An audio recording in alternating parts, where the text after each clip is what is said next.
إن لهر كانوا كوحدة فنانين تا مقدشو بان أو هل كان رواية أما الشيكة مدى الدالة كسو جيدين دون تكسو دوادا هاستاس كوحدة جمع أيها غادي دونتو هاستاس هذا كيسين وحال سميي eryadeeda laxankeeda muusigeeda iyo habeynteeda muddo gaaban oo macnaha xalay kaliya ku eg intaas ay kooxda ku soo diyaarisay markaan ku soo dhawaada heestii warshiiq iyo hobalada muqdisho baan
ولد سيا وعلى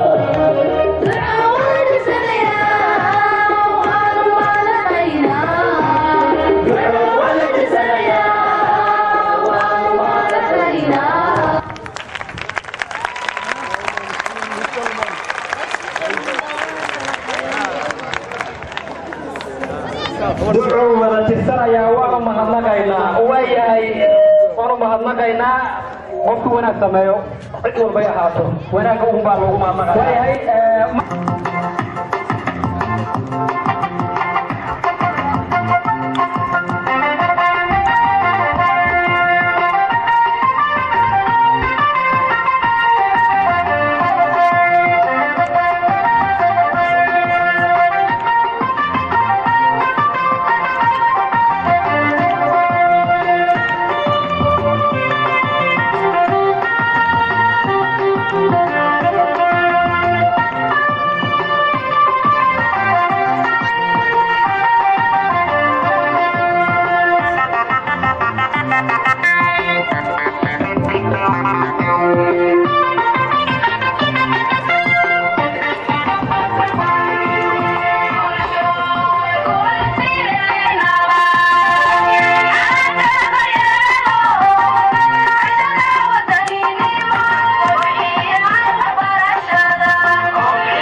تساوي حكسبه مدنانتي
Somali di matan,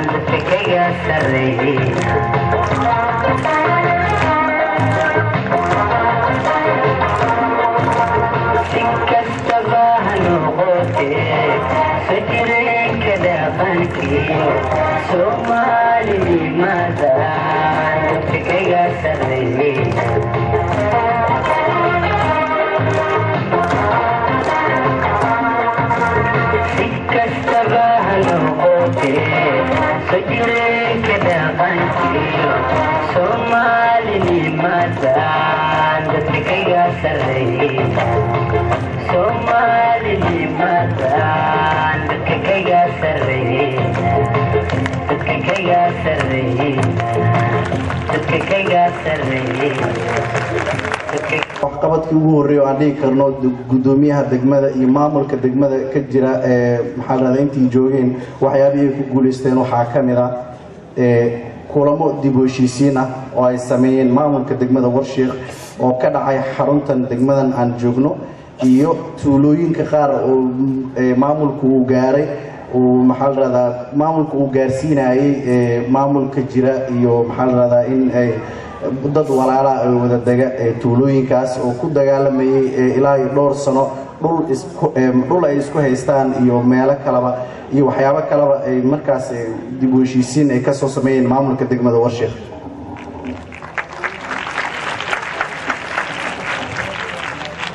waxa ku soo xigtay maamulku inuu ka hirgeliyay degmadan doorasho waaxyaha degmadu waxay ka kooban tahay 4 waaxood oo eeriyadan ku taala iyo 2 waaxood oo maxaa ku yaala Ceelmacaan iyo Calcadde 4 waaxood waxaa laga hirgeliyay doorasho oo wax walba ay dooranayso hogaamiyihii markaas waaxdaas hogaamin lahaa ama gudoomiye waaxidkii markaas waaxdaas hogaamin lahaa ayagoo aad ku arkaysaan sawirada halkan ka muuqda ayadoo doorashadu ay dhacayso ay dadku dooranayaan ay sanduuqa codka ay ku ridayaan warqadihii ay ku dooranayeen waad ka arkaysaan shaashada meesha ka idinkaga muuqata gudoomiyuhu wuxuu aad xoog u saaray booqashooyin oo tuulooyinka uu ku sameeyay tuulooyinka halkan degmadan ku yaala waxay u jiraan midiiba ugu yarba dhowr iyo 10 kilomitir ay u jirtaa booqashooyinkaas uu sameeyay booqashooyinka uu ku sameeyay tuulooyinka waxaa ka mid ahayd tuulo la yiraahdo Runshiiqow Bakaarole oo Muuse Qorilow Shiiqyaale Taagdheere Qaylaweyne Ceelmacaan iyo Calcadde dhammaan waa tuulooyinka ay leedahay degmada Warshiiq markii la arkay waxqabadka maamulkan iyo maxaa dad baa ku soo dhiiraday inay degmadan imaadaan maamulkan uu ku soo dhaweeyay waxa ka mid ah dadkii imaaday qurbo joog Soomaaliyeed oo u dhalatay deegaanka Warshiiq qurbo joogta xaqiiqatan imaaday waxa ka mid ahaa maxaa ambassador Maxamed Cali Americo oo maamulku ku soo dhaweeyay waxaan ka hadlaynay waxqabadkii maamulka degmada uu sameeyay 6 bilood ee la soo dhaafay waxa ka mid ah waxqabadkii uu sameeyay degmadan sidaad arkaysaan oo hadda indhihiina kaga muuqda nalal cadceeda ku shaqeeya oo degmadu ay leedahay waxa ka mid ah waxqabadkii degmadu oo maamulka degmadu uu sameeyay iskuulka hoose dhexe ee degmada Warshiiq oo dib loo furay oo muddo dheer xirnaa runtii waxqabadada aan halkan ku soo koobnay idin sheegi doono waxaad ka arkaysaan buugaag yar oo kooban oo maxaa oo aan ku soo koobnay waxqabadkii buugaagta waad arki doontaan waxa kaloo jira sawiradan waad ku arkaysaan oo maxaa waa hortiina kaga muuqda waxa kaloo jiray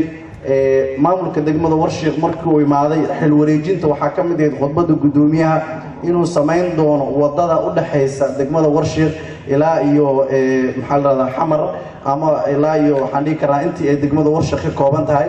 oo ah sida lagu yaqaan wadada ay aad bacaad u tahay wadada inuu sameyn doono inuu balan qaaday balan qaadkaasna uu fuliyay oo wadadu uu bilaabay wadadaas oo la dhagax dhigay waxa laga soo bilaabay meesha loo yaqaan Ceelmacaan ilaa iyo afartan iyo dhowr kilomitira la samayn doonaa wadadaas way bilaabatay wadadaasna waxaa lagu bilaabay si iskaa wax u qabso ah waxaan la rajayn doonaa inay dadka ka qayb qaadan doonaan dhismaha wadadaas dadka degmada Warshiiq maamulka hadda jira 6 bilood ee la soo dhaafay waxyaabihii ku guuleystay waxaa ka mid ah in uu gudoomiyaha uu dhagax dhigay saldhig ay leedahay degmada saldhigga degmada Warshiiq oo hadda dhagax dhigay dhismihiisuna uu weli u socdo oo soo gabagaboon weli waxaa kaloo ka mid ah MCH oo la dhagax dhigay asagana oo weli aan dhismihiisa la bilaabin laakiin waa mar dhow la bilaabi doono insha Allah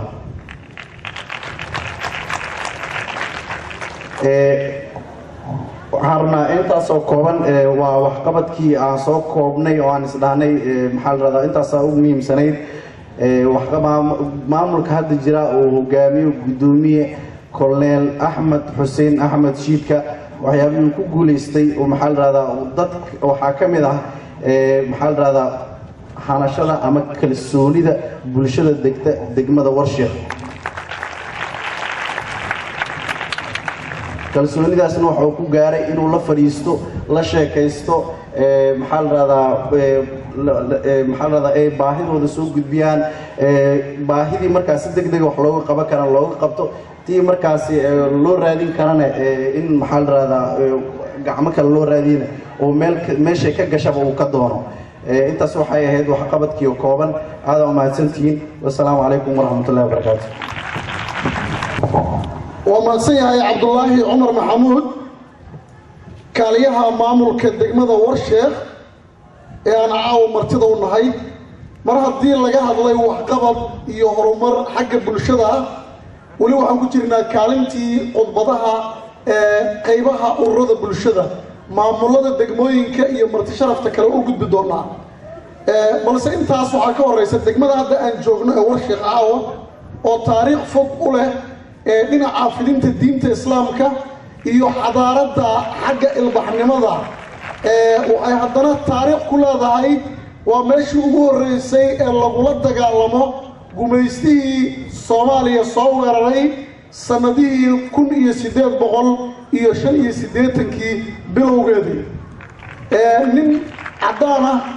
oo soo weeraray halkii ugu horeysay ee lagu dilay waa xeebta Warshiiq انت تقارنين تكلم ورك دونتا ديلانا وما سنتين وعرب انو يورو بروفيسور محمد معلم عمر ميره او ku hadli doona afka bahda wasaaradda kalluumaysiga kheyraadka badda agaasimaheeda bulshooyinka Warshiiq gudoomiyaha degmada Warshiiq maamulka degmada Warshiiq cilmaawdiinka barbaarta gaashaaman faaniinta muqdisho baan ekis bariga banaadir السلام عليكم ورحمة الله وبركاته. وحان ربعنا هلكان كسلامو دمان شعبك Warshiiq أنا إرادة همبليو أنا أقول الله يا معلن Soomaaliyeed كون هلا يا بهذا حسبية Soomaaliyeed أما الرد حسبية هلكان وحان همبليو قدرينا سلام أصدر يا دمان حسبية Soomaaliyeed قدوميها دمد Warshiiq كورنيل أحمد شيد هليي waxay roo aqoonsadeen halyeyga degmada Warshiiq waxaan sidoo kale dhahaynaa meeshaan waxaa cawada isku yimid dhammaan bulshada degmada Warshiiq iyo dhammaan maxaa la yiraahdaa bulshada ka timid gobolka Banaadir iyo qaybaha kala duwan maxaa la yiraahdaa hareeraha ama diriska deegaanada degmada Warshiiq waxaan dhahaynaa cawada meesha waxaa u nimid inaan u hambalyeeyno maxaa la yiraahdaa waxqabadkii uu muujiyay maxaa la yiraahdaa gudoomiyaha degmada waxaa xusad mudan deegaankan Warshiiq inuu yahay deegaan ku caan baxay ama caan ku ahaa fidinta diinta islaamka deegaanka Warshiiq sidoo kale wuxuu caan ku yahay sidoo ku dhawaajiyay wariye xashara la dagaalankii gumaystihii dalka ku soo duulay gaar ahaan koonfurta Soomaaliya deegaanka Warshiiq wuxuu caan ku yahay sidoo kale ikraam diyuuf wax la yiraahdaa ama deeqsinimada sida halka ka muuqato waxa ku yaala wan iyo maxaa la yiraahdaa kalluun ama malay wax la yiraahdo waxayna muujinaysaa meesha in laga helo ido ama ari laga helo kalluun haddii la isku darno waxay noqonaysaa maxaa la yiraahdaa inay ku fiican yihiin soo dhaweynta degmada Warshiiq sidaan hore halkaan u aragnay deegaanka warshiiq caan waxaan ku sheegay inuu yahay deegaan ku fiican deeqsinimada cawadaan aragnaa sida noola soo martay qaadi iyo sida noola soo dhaweeyey waxaan dhahaynaa markaa war badan meesha meegaaga furna waxaan u soo jeedinayaa baaq dadka u dhashay degmadan iyo dadka u dhashay gobolka Shabeellaha Dhexe iyo dadka u dhashay gobolka Banaadir iyo guud ahaan Soomaaliya inay gobolka maalgashtaan in gobolkan ay yimaadaan ganacsiga Soomaaliyeed ay ka soo jeeday gobolkan maxaa la yiraahdaa wuxuu caan ku yahay dhul beereed wuxuu caan ku yahay maxaa la yiraahdaa kalluumaysi gaar ahaan degmada Warshiiq waxaan ka codsanaynaa maxaa la yiraahdaa degmada Warshiiq waxaan ka codsanaynaa wasaaradda arrimaha gudaha maanta agaasimada naga joogo in degmadan la siiyo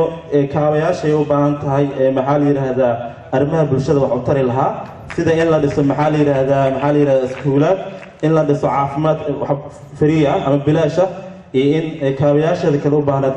loo dedejiyo hadduu leeyahay degmada Warshiiq sidoo kale maxaa la yiraahdaa wasaaradda kalluumaysiga agaasimada la joogo waxaan dhahaynaa degmadan inuu maxaa la soo qadimo macadkii maxaa la yiraahdaa kalluumaysiga ama fishing marine ma la jiray oo hore u jiray in la soo gaarsiiyo qaybtiisii gobolka Shabeellaha Dhexe gaar ahaan degmada Warshiiq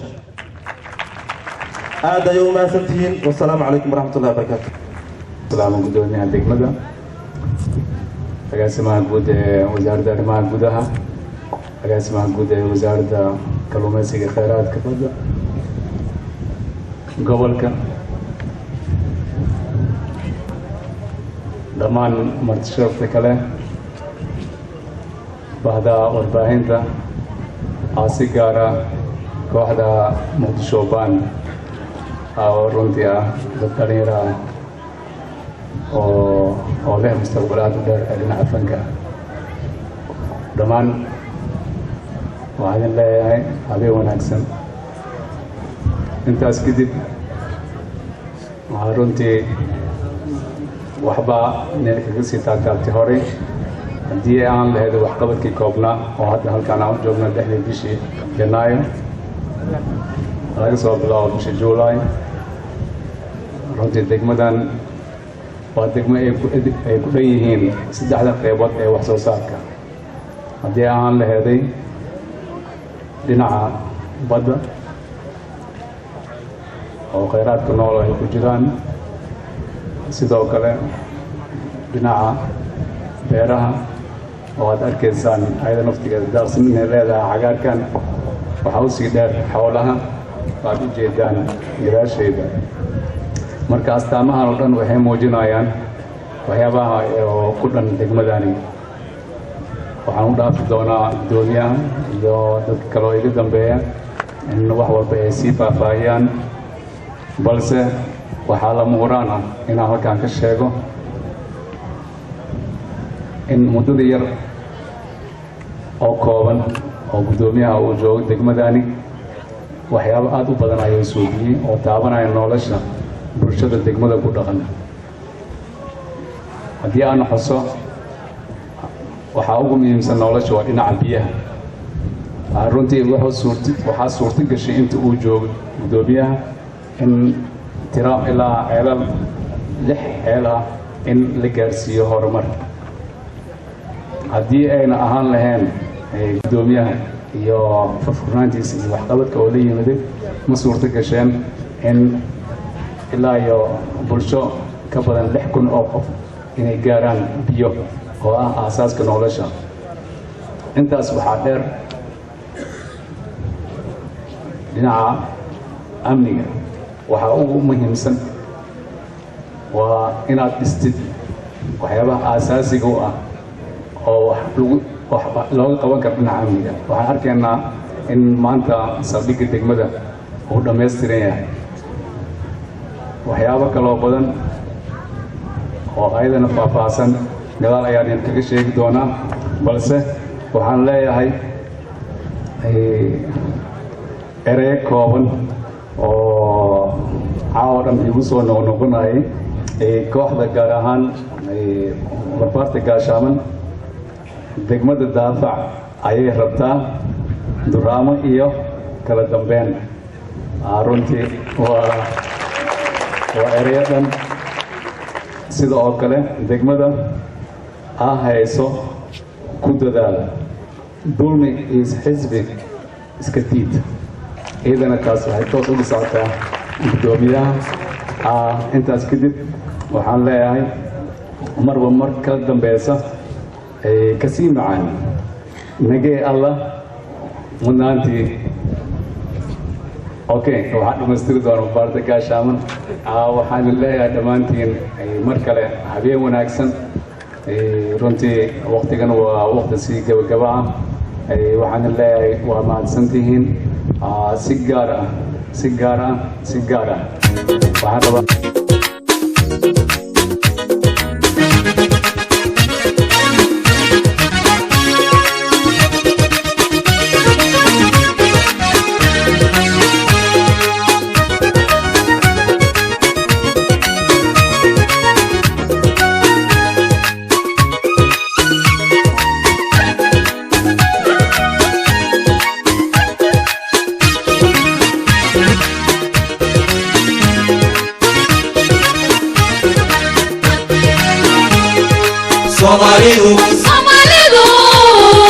Somalidu kadee dhalatay ka baxday kuftay kacday jabtay oo kabatay